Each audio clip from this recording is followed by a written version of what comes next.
কলেজের ফিজিক্যাল এডুকেশনে 50 জন স্টুডেন্ট 50 জন ফেল দিছে, আর 90% স্টুডেন্ট পুরো ফেল। এত স্টুডেন্ট কেমন ফেল করে?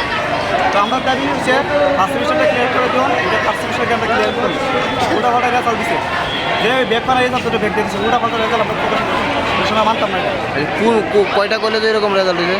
অনেক কলেজ, মদিপুর আছে, রামনগর আছে, বিবিএমসি আছে, এমবিবি আছে, বিশালপুর আছে, এরপর অমরপুর আছে, প্রত্যেকটি কলেজে সেই রেজাল্ট দিছে। তার আগেও তো আপনারা ডেপুটেশন দিচ্ছিলেন, তার আগে ইউনিভার্সিটির সামনে আপনারা ডেপুটেশন দিচ্ছেন না? এরা করছে রিভিউ করতে